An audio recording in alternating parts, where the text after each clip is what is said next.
Salut rebelle créative, alors bienvenue sur mes entrevues Crée la vie que tu veux vraiment et aujourd'hui j'ai encore un nouveau modèle pour toi, une femme exceptionnelle que j'adore, que je suis sur les médias sociaux, j'ai regardé son travail, elle est culottée, elle est rebelle et donc je me suis dit ça va être un super modèle à te présenter. Alors c'est Laure, salut Laure. Bonjour.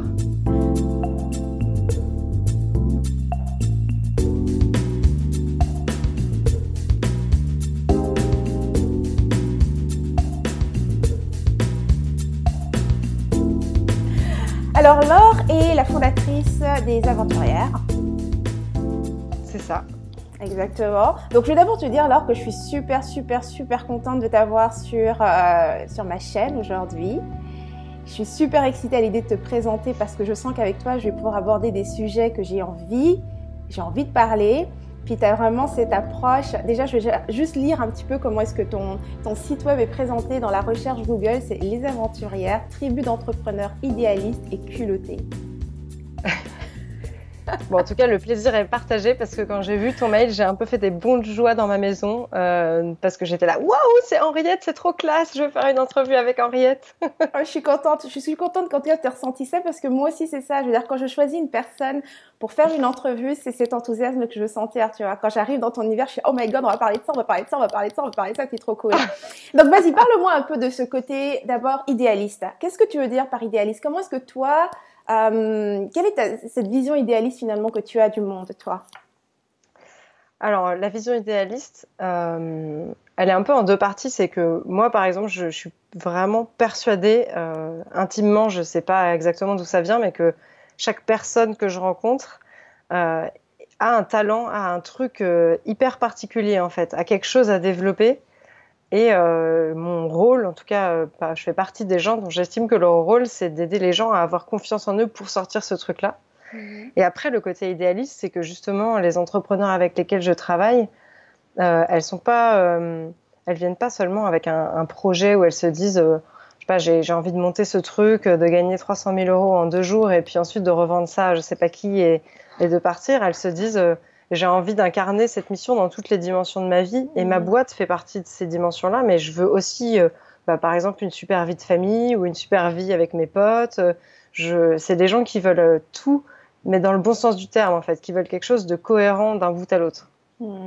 Ça résonne à fond, ça, parce que je crois qu'on est exactement là, en fait, quelque part. On est arrivé à une époque où je pense qu'en tant que femme, on veut ça. On veut on veut plus avoir à choisir, en fait, entre la carriériste, la maman ou bien, je sais pas moi, la fille cool, j'en sais rien. Peu importe les quelques identités qu'on nous a données en général, là, on n'a plus envie de choisir entre ça et surtout, on veut sortir de ça. C'est marrant que tu dis ça parce que hier, je me faisais la réflexion. Je n'ai pas de réponse à ça, c'est plus une question que je me suis posée. Ouais. J'étais avec une cliente et on parlait de ça justement. Et je me suis dit, mais en fait, cette forme d'entrepreneuriat, cette façon dont toi tu travailles, dont moi je travaille, dont plein de filles qu'on connaît bossent, j'ai l'impression que c'est un peu une réponse qu'on a trouvée au fait que le monde du travail traditionnel ou le format de maternité traditionnel nous ont un peu trahis. Au sens où, comme tu dis, quand on voit les générations qui nous ont précédés, il y a des choix très durs qui ont dû se faire et puis une société qui évoluait vers plus d'égalité mais qui en même temps restait très patriarcale, pas très favorable aux femmes et qui du coup fait que toujours aujourd'hui quand tu as un enfant, c'est un peu le début de la fin de ta carrière où on te fait sentir que les choses sont différentes ou alors il va falloir que tu prouves que. Et finalement, plein de femmes qui se disent mais moi j'ai envie d'apporter ma valeur au monde, je sais que j'en ai. J'ai pas envie que cette valeur, elle rentre dans les petites cases un peu stériles qu'un mec a décidé de créer il y a des dizaines ou des centaines d'années. Je veux les faire à ma façon. Et je me dis que cette forme d'entrepreneuriat, la raison pour laquelle il y a autant de femmes qui se lancent sur autant de façons de faire différentes, c'est aussi la réponse qu'on a envie de trouver à ces questionnements-là. C'est ça aussi, c'est aussi l'envie d'exister aussi, tu vois.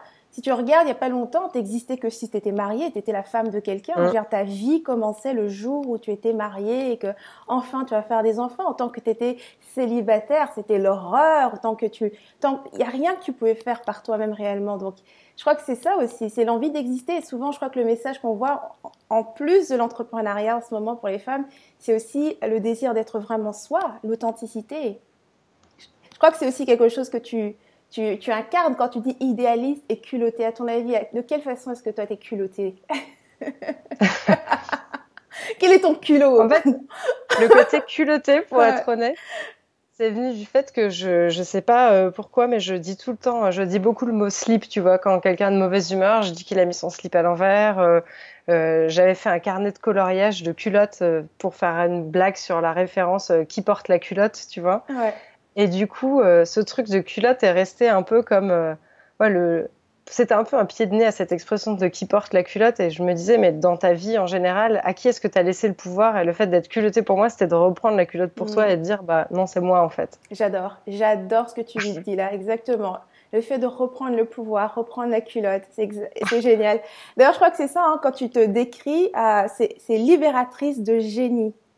Ouais. C'est exactement ça. C'est quoi le génie exactement pour toi? Pour moi, le génie, c'est en fait, c'est la rencontre entre ce que tu as envie de créer dans le monde. Ouais. Pas forcément ce pourquoi tu as envie qu'on se souvienne de toi, parce que c'est un peu grandiose, tu vois, comme vision. Et des fois, c'est des petites choses où les gens n'ont pas forcément envie de construire des empires. Ils peuvent avoir envie d'écrire un livre ou de se mettre à dessiner. Mais Mhm. pour moi, c'est la rencontre entre ce que tu as envie de créer Mhm. et le pourquoi tu veux créer ça. Et les talents, soit que tu as, soit que tu as envie de développer. J'ai pas non plus envie que les gens se limitent à des talents qu'ils ont déjà ou qui se cantonnent en se disant bah, j'ai fait des études dans tel domaine, donc du coup bah, j'irai plutôt dans tel domaine. Maintenant, peut-être qu'en fait, ces études, elles t'ont correspondu à un moment où c'était la bonne réponse à une mauvaise question. Mhm. Et puis maintenant, tu as changé les règles du jeu, tu changes les questions et tu as envie de partir dans une autre direction. Bah, fais-le en fait. Mais est-ce que tu crois Moi, qu'il y a c'est ça. est-ce que tu crois qu'il y a parfois des erreurs de parcours? Je t'avoue que je crois pas beaucoup dans le côté erreur de parcours au sens où on l'entend, tu vois, où tu te Mhm. dis, bah mince, je me reconnais pas, j'ai fait les choix de quelqu'un d'autre. Je pense plutôt, comme je te disais, c'est la bonne réponse à une mauvaise question. Par Mhm. exemple, comment je fais pour faire plaisir à mes parents? Mhm. Eh ben, je fais ces belles études qui vont faire, qui vont être contents et qui vont se dire que je vais avoir un job stable. C'est Mhm. la bonne réponse à une mauvaise question parce que finalement, faire plaisir à tes parents, c'est tu te rends compte que c'était pas comme ça que tu vas construire une vie qui te ressemble. Et Mhm. du coup, ça a été quand même une bonne réponse à un moment où la priorité dans ta vie, c'était faire plaisir à tes parents. Puis tes priorités changent et tu dois chercher des nouvelles questions et apporter des réponses. Mais ça ne veut pas dire que ce qui a été fait avant était une erreur au sens où de toute façon, ça t'amène là où t'es. Exact, exact. J'adore ce que tu dis là parce que c'est vraiment ça que je me souviens quand j'ai fait mes si tu veux, reconversions, changement de chemin, peu importe. Pendant un moment, j'avais l'impression que l'ancienne version, l'ancienne vie n'était pas la Mm. bonne, tu vois, qu'il y avait eu une erreur quelque part et qu'enfin je m'étais réveillée. Puis finalement, avec le chemin, tu te rends compte que je suis exactement la même personne. En fait, j'ai jamais changé. Il y a juste eu un moment de clarté, quelque chose qui s'est clarifié dans ma perception, mais que absolument tout ce que j'ai vécu avant, même si ça m'a semblé à un moment donné être une erreur, je m'en sers aujourd'hui. Il n'y a rien qui a été mis à la poubelle. Au contraire, plus je m'en sers et plus je suis entière en réalité. Carrément. Et tu trouves pas que finalement, moi je m'attendais aussi un peu naïvement, parce que quand t'as ta boîte, ça soit un peu la réponse définitive. Et Mm. je pense que finalement, ce que le truc le plus cool et le plus en même temps stressant que m'a amené l'entrepreneuriat, c'est de comprendre qu'il n'y a pas de réponse définitive. C'est-à-dire que cette boîte, depuis que je l'ai créée, elle se réinvente en permanence. Il y a régulièrement des gros moments où à nouveau je me dis, oh là, je me reconnais plus, il y a quelque chose qui doit changer. Et paf, ça pivote. Et comme tu dis, tu remets les pièces et puis tu retrouves la même base, mais tu as un moment de clarté qui te permet d'aller un peu plus loin. Et maintenant, je suis vraiment dans cette dynamique où je me dis, bah, je m'attends à ce que à devoir me réinventer très régulièrement dans ce que je fais. Mm. Et je veux pas dire que c'est tout le temps cool parce que ça serait un mensonge. Il y a des moments où tu te dis, oh putain, ça pourrait pas juste être simple et je Ouais. pourrais pas juste aimer la même chose classiquement pendant des années. Mais en fait, c'est aussi ce qui t'anime et ce qui te fait avancer. Et mais je trouve que ça, c'est justement une des choses chouettes de devenir entrepreneur. Exactement. Et puis tu vois, des fois on oublie. Hein. Tu sais, j'adore ce que tu dis là parce que c'est l'idée de se réinventer, mais c'est surtout toujours l'idée d'être aligné parce que finalement, chaque expérience nous change.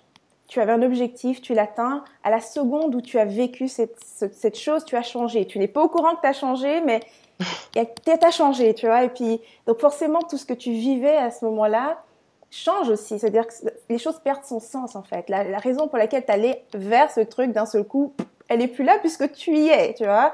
Donc, c'est marrant maintenant aujourd'hui, ce que je regarde, c'est que au début, je pense créer une entreprise, d'ailleurs, on va en revenir sur ton chemin à toi, comment est-ce que tu es arrivé à créer la tienne. Mais je pense qu'au début, quand on crée l'entreprise, c'est tellement nouveau que ça accapare absolument tout. Ça devient presque notre raison de vivre, tu vois, cette idée, ce projet. En tout cas, moi, c'est comme ça que c'est devenu, tu vois. Ça m'a pris, et effectivement, tu sais, comme tu dis, les personnes que tu accompagnes, c'est pas seulement une entreprise, c'est une mission et tu as envie de l'incarner dans tous les aspects de ta vie. Donc, je bouffais Rebelle Créative, je pensais, je voyais, tout c'était Rebelle Créative. Et puis, à un moment donné où, ben voilà, c'est là, tu vois, tu vis ça, effectivement, t'es positionné là-dedans, t'es connu pour ça. Et là, d'un seul coup, les choses, ça va. Donc, là, tu te poses la question. En tout cas, récemment, c'est ça ma question, c'est, mais c'est quoi ma vie, tu vois, après ça? Parce que tu te retrouves avec, ok, si ça, maintenant, c'est bon, ça roule tout seul, pratique. T'as plus vraiment besoin de moi pour représenter tout ça. Il y a un tas de gens qui en parlent, le truc, il existe. Moi, c'est quoi ma vie, tu vois? Ouais, c'est intéressant. Moi, ça m'est arrivé plusieurs fois de devoir faire des re-réglages comme ça où j'aime bien à la fois le côté passionné. Pour moi, je le vois un peu comme, tu vois, c'est un peu comme si on était des chercheuses. Ouais. Bon, bah, quand tu es chercheur sur un sujet qui te passionne, tu t'arrêtes pas de chercher parce que tu rentres chez toi. Et ça, c'est vrai, c'est la réalité. Ton truc te travaille. Ouais. Et en même temps, pour autant, tu peux vite être pris dans une espèce de frénésie d'action qui t'éloigne du cœur de ce que tu fais. C'est-à-dire, tu vas essayer des nouveaux réseaux sociaux ou je sais pas, tu vas te mettre à faire, à être beaucoup trop disponible ou à donner beaucoup trop. Ouais. Et tu te rends compte là que ça a pris trop de place, pas dans ta tête parce que cette recherche, elle t'intéresse toujours, mais dans la gestion quotidienne des choses parce que parce qu'il y a beaucoup de modèles ou beaucoup de choses qui vont te donner envie. Et c'est dans ces moments-là où tu es obligé de recentrer sur ce qui est important pour toi. Et ce qui est important pour toi, c'est pas seulement ta boîte, c'est ce que ta boîte te permet de faire dans le reste de ta vie. Exact. Ça, c'est un rééquilibrage permanent. Constant, ouais, constant. J'adore. Parle-moi un peu justement, toi, comment est-ce que t'en arrives finalement à vouloir créer cette boîte? Donc d'abord, avant de créer Les Aventurières, tu faisais quoi? J'ai eu pas mal de jobs avant, j'ai changé beaucoup souvent de travail. Souvent, oui. Quand j'étais plus jeune, j'étais passionnée de politique étrangère et du coup et de langue étrangère et je voulais travailler sur les sujets du Moyen-Orient. Mais ce qui se passe, c'est qu'à la sortie moi, j'avais pas vraiment de réseau ou quand j'ai fini mes études, je me suis un peu retrouvée dans un grand vide en me disant ah mais maintenant il faut que je cherche un travail, mais en fait je sais pas comment on fait pour chercher un travail, tu vois. Ouais. J'ai été voir des annonces, j'ai postulé à des trucs mais complètement au pif, c'était n'importe quoi ma technique de recherche de travail. Et en même temps, on m'a proposé des stages. Du coup, par rebond, je suis devenue journaliste. Puis, du journalisme, on m'a proposé un job beaucoup plus stable en CDI dans le conseil. Et comme j'avais un emprunt étudiant à rembourser et que j'étais assez curieuse, je suis allée dans cette boîte de conseil qui était très, très étrange, très cool. C'était aussi des rebelles dans cette boîte. Ouais. Du coup, on rigolait bien. J'ai appris plein de choses. Et puis, je suis partie de cette boîte pour travailler un peu dans la banque, toujours sur des sujets d'innovation. Et là, j'ai commencé à avoir mon premier ras-le-bol, au sens où je comprenais plus trop le sens de ce que je faisais. Je travaillais pour des gens qui étaient des fois très, très ambitieux, mais où je me reconnaissais plus humainement dans les rapports qu'on avait. J'arrivais pas forcément à trouver ma place. Et à ce moment-là, en même temps, je me suis engagée dans le féminisme. Et j'ai commencé à avoir le fameux déclic de comprendre que parce que tu es une fille, il y a un certain nombre d'expériences que tu as et qui sont pas dues à toi, mais qui sont dues à ton sexe. Ouais. Et là, ça a commencé à faire mouche et j'ai eu la chance à ce moment-là de tomber sur une offre d'emploi pour aller travailler dans le domaine du droit des femmes à Bruxelles au Parlement européen. Et je suis partie là-bas. Mais quasiment sur un coup de tête. Hein. Même, tous mes trucs se font toujours sur des coups de tête. J'ai postulé, j'ai été prise, 15 jours après, j'étais partie, quoi. Ouais. Et j'ai bossé 2 ans là-bas. Et c'était génial. Et j'ai commencé à avoir des velléités de faire des trucs de mon côté quand j'étais là-bas. Parce que j'avais du temps pour réfléchir, parce que la vie là-bas est plus simple, plus... Je sais pas, tout était plus simple là-bas. J'avais plus de clairvoyance. Okay. Et je faisais des interviews. J'adorais ça. Et puis, on m'a proposé un job en France et je suis rentrée. Et je pense que ce job avait pour mission de m'enseigner que c'était fini, en fait. C'était terminé. Ouais. Et je suis restée 2 ans là, j'ai fait mon travail, j'avais une équipe, c'était super de pouvoir manager des gens aussi parce que j'apprenais de cette expérience-là. Mais c'était vraiment le job pour arrêter ce genre de travail, pour se dire, regarde, c'est pas ta place, en fait. Mais au moment où tu te dis que tu arrêtes ce job, donc c'est-à-dire que tu quittes le salariat, tu as l'idée de lancer ta propre boîte à ce moment-là? Alors non, d'abord c'était super confusant, c'était ok, donc en fait là je suis pas heureuse, mais qu'est-ce que je vais faire d'autre? Ouais. Pour moi c'était être entrepreneur, c'était autre chose que moi, tu vois. J'étais quelqu'un d'assez, à ce moment-là j'étais hyper stressée. Je me disais pas, je me disais pas que c'était ma personnalité d'être entrepreneur, tu vois. Pour moi Ouais. c'était des gens qui lèvent des fonds, qui vont attaquer des tonnes de fonds d'investissement, tout ça. Je pensais pas une seule seconde que j'étais ce genre de personne. Et puis j'ai Mhm. découvert Marie Forleo, j'ai découvert des gens qui montaient des boîtes différemment. Mhm. Je me suis dit, ah, mais en fait, il y a peut-être une façon autre de monter des boîtes. Ouais. Et ça a commencé pardonnez ma coloc qui s'en va. Pas de problème. Ça a commencé du coup, à me gratter un peu. Et je me suis dit, mais j'ai rien, qu'est-ce que j'ai à apporter, tu vois? Je suis juste une fille qui en a marre d'être salariée. Ouais. Et j'ai pas trouvé pendant longtemps. Je pense que ça, c'est un truc que je partage aussi beaucoup aux filles qui sont dans la communauté parce que Mhm. vraiment, je me suis lancée, je savais pas ce que je voulais faire. J'ai essayé plein de trucs avant de trouver ce qui allait vraiment être les aventurières. Ouais. Ouais. Pendant que tu cherchais, donc pendant que tu testais différentes choses, comment est-ce que tu faisais pour vivre pendant ce temps-là? Est-ce que tu avais encore un emploi? Tu faisais comment? Alors, au début, j'ai commencé, j'avais encore un emploi, donc là, je faisais juste le blog. Ok. Je me suis dit, je vais écrire et je vais finir par comprendre ce que je fais en écrivant, tu vois. Mhm. Donc, j'écrivais sur le marketing beaucoup parce que c'était à ce moment-là, je travaillais dans le marketing, donc je me disais, bon, bah, voilà, c'est logique. J'avais quand même, dès le début, cette idée il y a des talents qui sont emprisonnés quelque part dans chaque personne et il faut trouver le déclic pour qu'ils sortent. Mhm.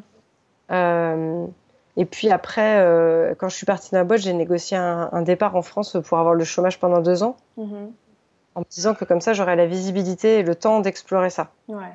Je suis partie avec ça. Et c'était une bonne chose et une mauvaise chose parce que c'était une bonne chose d'avoir ce temps et de pouvoir se reposer et vraiment de prendre les choses avec beaucoup de douceur. Ouais. Et en même temps, c'était une moins bonne chose parce que j'ai évité le sujet du rapport à l'argent et de la vente Mhm. pendant aussi longtemps que possible, Là, c'est quoi. possible, ouais. Tant que t'es pas obligé de le faire, ce truc-là, C'est ça, tu le fais pas. tu le fais pas. Ouais, ouais, ouais. Je comprends totalement, je comprends. Et je sais qu'il y a plusieurs femmes dans la communauté qui sont exactement à cette étape-là où elles offrent des services. J'ai vu certaines m'ont envoyé des sites mais super aboutis avec un service mais vraiment abouti, mais du fait qu'elles ont un travail à côté et que elles osent pas complètement se lancer, bah c'est ça. Donc il y a forcément pas vraiment un réel revenu et puis ça a l'air pas vraiment sérieux et pourtant je veux dire, tu regardes aussi, t'as envie de bosser avec, tu vois, c'est clean, tout est bien fait, mais quand la personne te dit, ah mais non, non, j'en vis pas parce que j'ai un job et puis j'ose pas lâcher mon job, je me dis, mon Dieu, mais quel gâchis, c'est pas possible, tu vois. Grave. Il Parce y que a un là, truc il y qu'on a la comprend clarté, pas. tu vois. Mhm. Il y a un truc que je pense qu'on néglige aussi, c'est qu'en fait, les gens veulent pas travailler avec toi si c'est gratuit.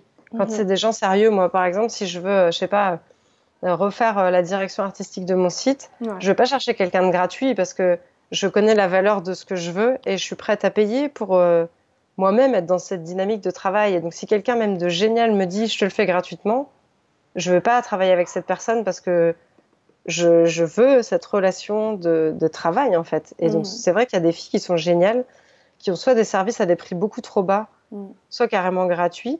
Et du coup, elles se disent, ouais, mais déjà, je galère alors que mes prix sont bas. Elles se rendent pas compte qu'en fait, en augmentant les prix ou en mettant à des prix qui sont vraiment corrects par rapport à ce que t'attends, t'attires des clients qui sont prêts à mettre cette valeur-là et qui vont être plus intéressants pour travailler avec toi. Exactement. Toi, de quelle façon est-ce que tu t'y es prise, comme tu disais, aussi longtemps que tu as évité la question de l'argent, alors comment est-ce que tu y es arrivé finalement? Bah écoute, c'était ridicule parce que j'ai tellement ignoré cette question. Je vendais des choses. Tu vois, des fois, j'avais une idée d'un programme, je le vendais. Alors peut-être j'allais avoir une dizaine de personnes qui venaient dans mon programme, qui étaient vraiment pas chères. Et je me disais, waouh, c'est génial. Et en même temps, toujours, moi, j'ai un truc de suroptimisme. Je pense toujours qu'il va y avoir 2000 personnes qui vont s'inscrire, tu vois. Ouais, ouais, je comprends. Je me disais toujours, ouais, il va y avoir 50 personnes. Comment je vais faire pour gérer tous ces gens et tout. Puis après, Ouais. t'as 10 personnes et t'es là. 10 personnes. Et donc, du coup, j'étais tout le temps un peu super contente de mes clientes et super déçue de mes chiffres, tu vois. Mhm. Et donc, je me cachais et je mettais mes offres très ponctuellement sur mon site. Puis après, elles disparaissaient. Et à un moment, j'étais en train de discuter avec mon copain et je lui dis, mais je comprends pas, j'ai une grosse communauté, les gens sont hyper contents de ce qui se passe, tout le monde m'envoie des mails pour dire merci, tes conseils m'ont permis de faire ça, ou grâce à cet article j'ai fait ci, j'ai fait ça. Et moi, je gagne pas du tout de sous. Et il me dit, mais comment on fait aujourd'hui pour te donner de l'argent si on veut travailler avec toi? Puis je réfléchis, puis je dis, bah, il y avait zéro offre sur mon site. Il y avait aucun moyen. Il me dit, à moins que quelqu'un te croise dans la rue, te donne de l'argent, on peut même pas tu peux même pas, c'est pas possible en fait. On peut pas travailler avec toi parce que c'est même pas écrit quelque part qu'on peut travailler avec toi. Ouais. Et j'ai réalisé que là, que j'avais un blocage en fait. Je me suis dit, waouh, en fait, j'essaye de gagner de l'argent, mais je sais pas, en faisant apparaître l'argent sur mon compte par magie, parce que effectivement, je crée pas d'offres, je demande pas à des clients de se manifester, quoi. Ouais, exactement. C'est marrant ce que tu dis là. Je pense qu'on arrive tous à un moment à cette étape-là. Je suis arrivée aussi à la même conclusion à un moment donné. Je me dis, il n'y a pas d'offre sur mon site. Comment veux-tu que les gens viennent et travaillent avec moi s'il n'y a pas d'offre sur mon site? J'adore, c'est excellent. D'ailleurs, pendant qu'on est en train de parler de ça, il y a un truc que j'avais bien aimé dont tu parlais sur ton site. Tu disais que tu étais passionnée par le succès des femmes qui font les choses à leur façon et qui croient que le plaisir et rentabilité ne sont pas exclusifs, ils sont indispensables. Quand tu parles de plaisir et rentabilité, à quel point est-ce que tu penses que la rentabilité est nécessaire? Bah, dans la mesure où la rentabilité, c'est vraiment la base où tu rembourses tes frais et tu peux vivre avec ce que tu fais, bah, pour ton entreprise, elle est indispensable. Si tu n'arrives pas à ce seuil de rentabilité, ben, ton entreprise, à terme, est en péril. Mais même ton association, peu importe ce que tu construis, si c'est tout le temps à fond perdu, il y a quelque chose qui ne va pas. Après, je pense que cette question, elle est hyper complexe. Comme tu disais, en tant que femme, ça fait pas très longtemps qu'on a le droit de faire ce qu'on veut. Et jusqu'à il n'y a pas si longtemps, notre argent n'était pas à nous. Et je pense que ça se ressent énormément. Ouais. On est quasiment la première génération qui peut vraiment gagner sa vie et garder cet argent sur son compte et pas le donner à quelqu'un d'autre ou pas avoir besoin de son mari pour signer un chèque, quoi. Ouais. Et tu ressens ce truc-là parce que on a un mal fou à faire preuve d'ambition avec l'argent. Ouais. On se dit, moi je veux être rentable, mais c'est tout, parce que vouloir plus, c'est mal. Pourquoi est-ce que je vais travailler pour avoir 10 000 euros par mois si avec 2 000 euros par mois, je vis, tu vois. Exact, ouais. Et je suis un peu mitigée là-dessus parce que pour être tout à fait honnête, à la fois je suis hyper ambitieuse et à la fois j'ai pas du tout envie que ma vie entière tourne autour de l'argent. Mais par contre, aujourd'hui, je vois plus ça comme un échange de... Bah, j'ai envie de faire des choses à grande échelle, j'ai envie que beaucoup de femmes accèdent à mon message et ça demande un certain nombre d'investissements. J'ai envie aussi de contribuer à l'éducation, à la lutte contre les violences faites aux femmes dans le monde. Ça demande des certains moyens. Et du coup, l'argent que je cherche à avoir par mon entreprise, il permet tout ça, en fait. C'est pas seulement un acte de vanité de dire jusqu'à où je suis capable de faire monter mon compte en banque. C'est quel confort je peux m'apporter à moi-même parce que j'ai envie de vivre d'une certaine façon. Aussi, j'ai envie de bien payer les personnes qui travaillent avec moi. Comment je fais pour pouvoir les faire monter aussi. Et puis, tout ce que j'ai envie de créer, ça a un coût. Et donc, cet argent, c'est plus... la valeur de ce que j'ai envie de créer, l'ambition de ce que j'ai envie de créer, au-delà de juste le salaire que tu vas pouvoir te verser à la fin du mois. Même si ça aussi, c'est important. Ouais, tout à fait. Et même plus que ça, hein, tu sais, c'est marrant, c'est que oui, il y a l'argent pour pouvoir faire toutes ces choses-là, mais effectivement, il y a le jeu de l'argent aussi, tu sais. Quand on crée une entreprise, je pense qu'on a aussi des fois du mal, vu que le sujet de l'argent nous met mal à l'aise, on associe un peu argent, c'est un petit peu le salaire, c'est-à-dire ce qu'on nous paye finalement. Et puis, à quel point est-ce qu'on a besoin de ce salaire, en fait.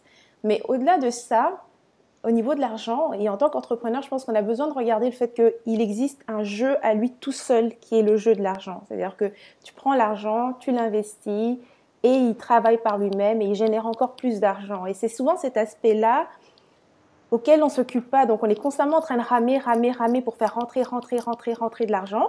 Parce que c'est le seul moyen, parce qu'on regarde l'argent comme étant le salaire qui nous est donné pour un travail qu'on a fait, mais à aucun moment on veut jouer le jeu de l'argent parce que non, moi je veux pas que ma vie tourne autour de l'argent, tu vois. Donc ça, c'est aussi un blocage que j'ai beaucoup remarqué. C'est marrant, je regardais ça récemment et je me dis faut vraiment que je pense qu'au niveau de l'argent, il y a une éducation qui est essentielle à faire pour nous les femmes. C'est que l'argent c'est pas un salaire, c'est vraiment de la valeur et au-delà de ça, il s'agit d'un outil. Tu vois, il s'agit d'un outil et il est censé travailler pour toi. Tout simplement, une fois que tu as de l'argent, tu l'investis et puis il fait plus d'argent. Tu achètes un bien immobilier, des actions ou n'importe quoi, mais il existe un jeu à l'argent lui seul, donc en dehors de ton entreprise, tu vois. Et ça, c'est vraiment un truc que je trouve vraiment super important. Personnellement, c'est quelque chose sur lequel je me forme en ce moment parce que je me rends compte que jamais tu as été à l'école pour te former là-dessus, tu vois. Il n'y a personne qui te forme là-dessus. Toi, tu utilises l'argent. Pour toi, l'argent, c'est ce que tu sors de ton portefeuille, de ton compte en banque pour acheter quelque chose. C'est la seule forme de formation que tu as sur l'argent. Et parce qu'on l'utilise, nous avons la fausse perception que nous comprenons ce que c'est. Nous n'avons aucune idée de ce que c'est. C'est un jeu à lui tout seul. Et puis, il faut vraiment, je pense que s'il y a bien quelque chose que j'aimerais ces temps-ci plus vraiment partager dans mon message, c'est qu'il existe réellement donc un jeu à lui tout seul. L'argent, c'est pas juste notre salaire, c'est pas juste ce qu'on tire de notre entreprise.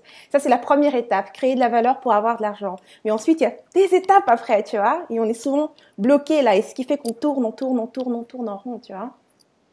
C'est hyper fondamental ce que tu dis sur le côté mon argent, je dois le mériter, tu vois. Il y a ce côté très viscéral de à la limite, je peux être riche, mais seulement à la condition que j'ai travaillé très dur pour ça, ouais. Et le côté, et c'est là où, tu vois, par exemple, dans les aventuriers, pour moi, il y a quelque chose qui s'est fait assez rapidement. Et heureusement, je pense, avant que j'ai commencé à gagner de l'argent, qui est mon rythme de travail, il est un peu spécial. Je travaille pas le matin et pas le vendredi, sauf énorme exception. Et dès que je sors un peu de ce cadre-là, et même là, par exemple, je me rends compte que, comme l'activité, elle commence à grossir, elle atteint un rythme où je commence à avoir un rythme trop soutenu et ça m'énerve parce que je sens qu'il n'y a plus la place pour des choses qui sont importantes, des moments de création et tout. Et je me dis comment je fais pour gagner de l'argent, justement, comme tu dis, plus d'argent même, mais plus facilement, avec moins de travail. Non pas pour m'en laver les mains et dire ça y est, je monte sur mon piédestal et tout, parce que c'est cette caricature qu'on a de l'argent facile. Mais plus pour dire la qualité de mon travail, elle en dépend en fait. Si je veux continuer à avoir l'espace mental pour faire du bon travail, continuer ma recherche justement d'une façon qui va constamment apporter de la nouvelle valeur, et comme ma communauté grossit, je dois trouver des façons d'automatiser un certain nombre de choses pour que mon travail à moi grossisse pas de façon exponentielle avec la communauté. C'est absolument pas possible. C'est ça, surtout c'est pas possible. Voilà. Ça c'est pour courir, ça c'est pour faire faillite, se saboter, parce qu'il y a une limite à ce que tu peux faire seul. Tu as un certain nombre d'heures par jour, d'autant plus que tu as des choix. Je veux dire, tu as décidé d'un certain style de vie. Ça, j'adore comment tu le présentes.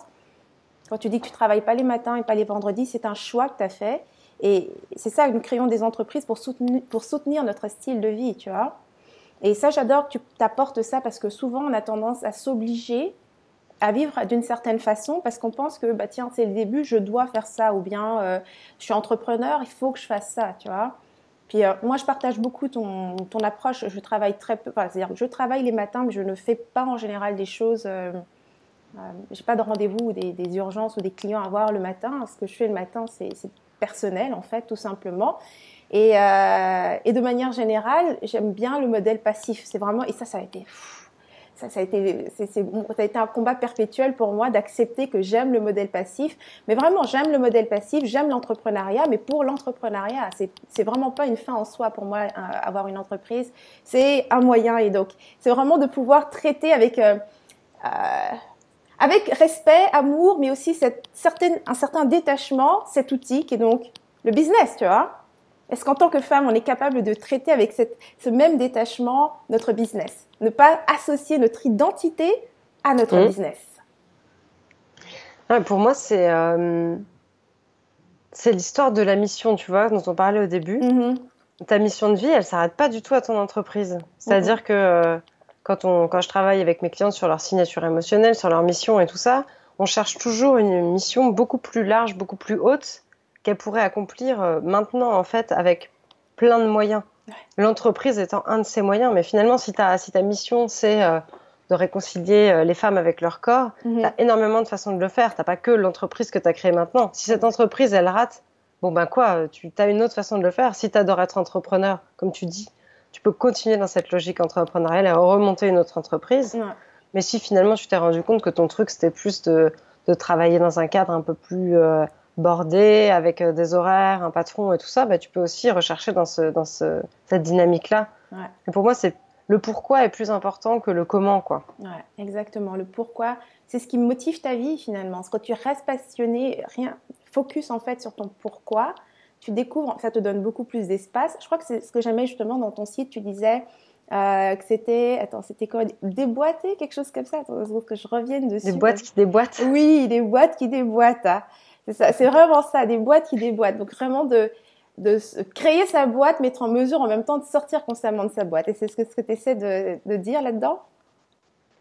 Ouais, et puis c'était, tu vois, quand on parle de boîte, c'est marrant, ce mot qui tout de suite, c'est une petite case, quoi. Mhm. Et je me dis que la plupart, enfin, les gens qui viennent à moi, en tout cas, et moi, la raison pour laquelle j'ai créé une entreprise, c'est justement pour sortir des boîtes. Ouais. C'est parce que si demain j'ai envie de faire un cours de danse sur les aventurières, parce que je me dis, mais c'est génial, la danse, ça libère vachement du perfectionnisme, je vais Ouais. faire un cours de danse sur le perfectionnisme. Je m'en fiche complètement de savoir si ça rentre dans mon elevator pitch ou si c'est raccord avec ma ligne éditoriale, je sais pas quoi. Je fais ça aussi pour s'éclater, quoi. Exact, ouais.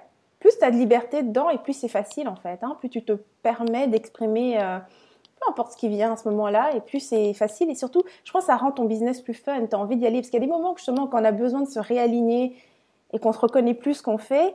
C'est là que tu as besoin d'aller chercher cette note de fun, qu'est-ce qui t'éclate en ce moment et de vraiment l'injecter dans ton business.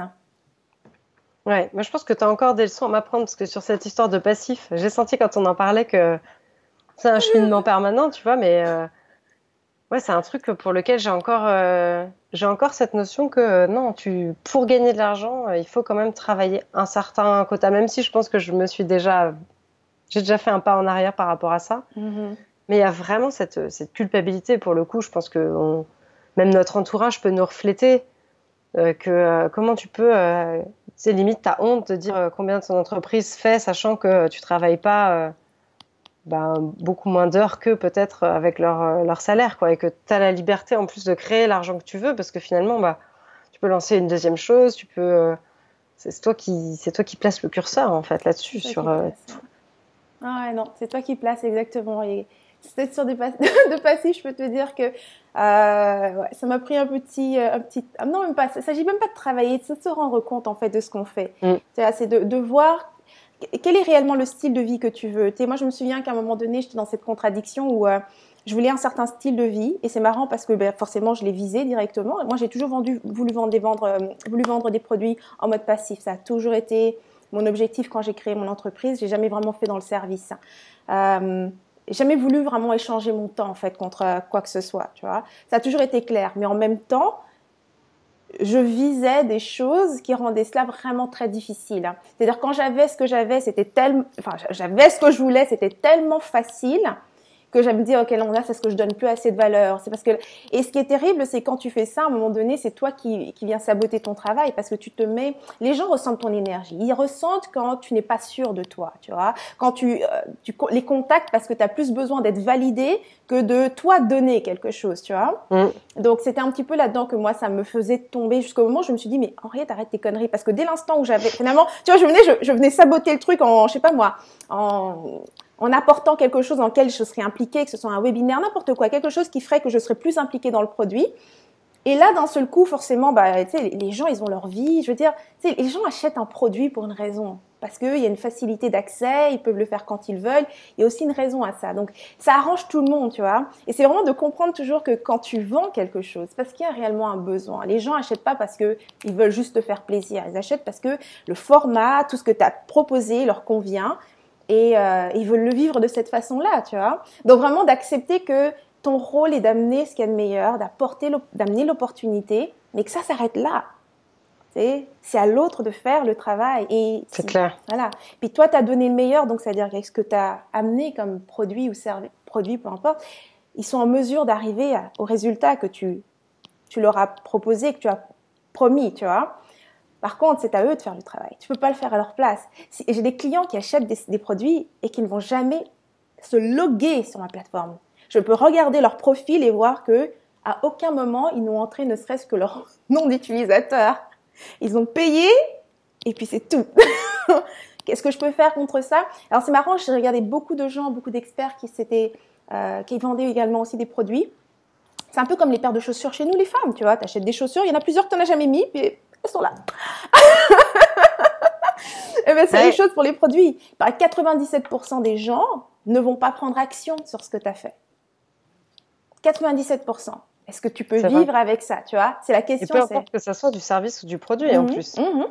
Même si tu es dans le service, tu peux donner de ton temps, la différence qui se fera, c'est est-ce que le client derrière, il est passé à l'action ou pas. Et après, peu importe, c'est pas une question de culpabilité non plus, parce que c'est peut-être pas le bon moment pour lui, ça va peut-être porter des fruits plus tard. Peut-être. Peu importe, en fait, c'est pas du coup à toi de juger de ça. Moi, ça m'est arrivé de m'inscrire à des cours et puis de faire les 2 premières leçons et d'avoir déjà tellement de choses que ça a permis de débloquer, ou ça m'a poussé à l'action. Je fais même pas la suite, mais c'est pas grave, en fait. Le truc m'a apporté ce qu'il avait à m'apporter. Exactement, tu vois. Mais ça, tu vois, quand tu es de l'autre côté, que tu es le fournisseur, si tu te prends la tête à te demander, mais est-ce que c'est parce que mon truc c'est terrible, tu vois, tu sais pas, tu vois. Voilà, exactement. Donc c'est vrai, mais tu vois, tu me fais réfléchir sur ça, parce que c'est vrai que moi je fais très très peu de passif. Je fais beaucoup de choses où je suis forcément impliquée dedans. Et pour autant, je me rends compte que c'est des choses qui me prennent beaucoup d'énergie, en fait. Et que en ce moment, c'est ma vraie réflexion du moment. J'ai enlevé mes accompagnements individuels de mon site, justement parce que j'avais besoin d'en faire pendant un temps, parce que je voulais vraiment écouter ce que les gens avaient à dire. Tu vois, les problèmes que se soulevaient. Je trouve que le service, c'est intéressant pour ça. J'aime bien avoir le retour en direct pour affiner ce que ma recherche. Mais après, derrière, ça peut très bien donner un produit complètement passif, parce qu'une fois que tu as intégré les problématiques, qu'elles se sont répétées sur 20, 30 clients différents, tu peux automatiser tout ça pour les autres. Tu peux, exactement. Tu as les réponses, tu sais ce qui se présente constamment. Donc, non, en tout cas, moi, c'est un modèle c'est ce qui m'a toujours super motivée. Quand je pensais à créer une entreprise, c'était vraiment ça. Et je me souviens à l'époque, j'enviais tellement les gens qui créaient des produits. Je ne savais pas qu'il existait les produits type intellectuel. Donc, j'enviais ceux qui avaient des produits à vendre. Je me disais, mon Dieu, moi, j'étais décoratrice d'intérieur à l'époque. Donc, moi, j'avais un service et je me disais, si j'avais des produits, ce serait tellement cool. Donc, je peux te dire qu'aujourd'hui, oui, j'aime les produits, j'adore ça, j'adore créer des produits, j'adore vendre des produits. Moi, j'aime bien les deux. J'aime bien un mélange des deux, tu vois. Par exemple, les ateliers en petits groupes, j'adore ça. Un produit où tu as quand même une session de questions-réponses en direct, j'adore aussi, parce que j'aime bien cet échange. Et puis j'adore découvrir les projets des filles, comme voilà, ma mission, c'est libérer le génie des femmes. À chaque fois que j'entends quelqu'un me parler de son projet, il y a forcément, même si je suis hyper crevée, un truc qui s'allume dans mon cerveau. Je me dis, c'est cool comme idée, c'est trop bien. Mais c'est ça qui est génial, tu vois, c'est que si tu respectes ta personnalité, tu respectes ce qui marche pour toi, tu t'imposes pas de faire des choses parce que c'est ce qu'on attendrait de toi, ou bien parce que tu culpabilises, ou parce que tu crois qu'il faut que tu mérites ton argent, ou quoi que ce soit. Tu peux faire à peu près n'importe quoi et vivre finalement exactement tel que tu as choisi de vivre. C'est ça que je pense toujours quand je commence dans mes formations, dans mes ateliers, c'est toujours ça la question, c'est que veux-tu? Ça doit être d'abord ça la première question. Ça ne peut pas être en lien avec ton business. En fait, au moment où tu réfléchis à ce que tu veux pour la suite, à comment tu veux développer ta vie, la question de ton entreprise ne devrait même jamais rentrer là-dedans. Parce que ton entreprise, moi, ce que je vois, c'est vraiment un outil. C'est l'outil qui va te permettre de vivre le type de vie que tu veux. Si ton style de vie, c'est de pouvoir voyager 4 fois par année, de voir des endroits incroyables, reculés ou quoi que ce soit, tu dois créer un business qui te donne cette liberté-là. Si tu aimes justement certaines personnes, aimer être occupé, être engagé constamment dans des projets, ça va jamais marcher pour toi. Dans un modèle passif, tu auras l'impression d'avoir juste du temps à tirer une balle dans la tête, tu vois. Donc, c'est pour ça que c'est vraiment super important de toujours savoir qu'est-ce que tu veux d'abord dans la vie, qu'est-ce que tu as envie de vivre comme vie, c'est quoi l'expérience riche et intense que tu veux faire de cette vie. Et ensuite, une fois que tu es clair là-dessus, tu crées un business à côté, tu choisis un modèle d'affaires qui fonctionne par rapport à ça. Je suis complètement d'accord avec toi. Et tu remarqueras que après c'est un réajustement constant, parce qu'en plus tes envies elles peuvent changer. Donc une fois que tu as la boîte, pour le coup au sens boîte dans laquelle tu mets ton entreprise, tu peux changer de boîte quand tu as envie de changer, comme tu dis, de business model. Et puis tu te dis tiens là en fait le modèle de service il m'a épuisé, ou je vais passer à un modèle de produit, ou le modèle de produit comme tu dis il me laisse trop de temps, j'ai l'impression de servir à rien. Est-ce que je pourrais faire des conférences ou des ateliers à côté pour enrichir mon offre? Tout est tout le temps possible, mais par contre, je te rejoins sur un truc, c'est qu'on tombe hyper vite dans ce qu'il faut faire ou dans le bien faire. Moi, je dis tout le temps dans mes formations aussi, votre pire ennemi, c'est quand vous avez envie de bien faire. Ouais. Pas parce que je propose de faire des trucs par-dessus la jambe ou de bâcler son travail, mais parce que bien faire, c'est le meilleur déguisement du perfectionnisme. Ouais. C'est je veux bien faire, donc du coup, je vais m'imposer des horaires de bureau alors que j'ai besoin de travailler que 3 heures par jour. Exact. Je veux bien faire, alors je vais vendre mon temps parce que c'est ça que font les coachs. Ouais. Et je ne vais même pas essayer d'aller voir ce qui se passe de l'autre côté ou pour d'autres personnes parce que je pense que c'est ça la bonne façon de faire. Ouais. Et faut vachement se méfier de nos envies de bien faire. C'est vraiment nos ennemis, nos envies de bien faire. C'est la bonne élève en toi qui cherche la bonne note, tu vois. Elle cherche pas à se faire plaisir, elle cherche à avoir une bonne note. J'adore. Et je pense qu'on va pouvoir terminer sur cette belle phrase parce que je crois que ça résume bien toute ton approche. Et j'ai adoré notre conversation. Elle était vraiment, je pense, comme je l'imaginais, hein. Entrepreneur idéaliste et culotté. J'adore. Tu fais un super travail. Je suis contente parce que quand je fais des recherches maintenant, je vois de plus en plus sur la toile des femmes comme toi qui s'expriment et qui créent des entreprises et qui inspirent d'autres femmes. Et je trouve ça génial parce que c'était ça ma vision quand j'ai commencé. J'en voyais un petit peu plus dans le milieu anglophone, mais je voyais pas beaucoup ça dans le milieu francophone. Et c'était vraiment ça. Je me disais, je veux voir comme ça un univers où il y a autant de femmes avec différents caractères, différentes couleurs et qui expriment différentes choses, tu vois, donner du choix, différentes possibilités en fait aux femmes, tu vois.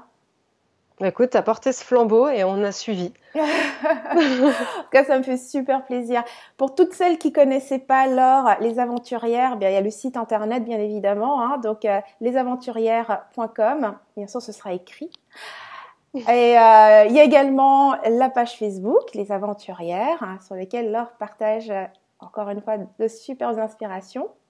Elle est également aussi très active sur Instagram. Moi, je suis pas très active sur Instagram, mais... Moi non plus. Ok, d'accord. Je le mentionne de temps en temps parce que moi, j'y suis quand même. Donc, si jamais tu es sur Instagram, tu peux suivre Laure également sur Instagram. Alors, on va terminer l'entrevue ici.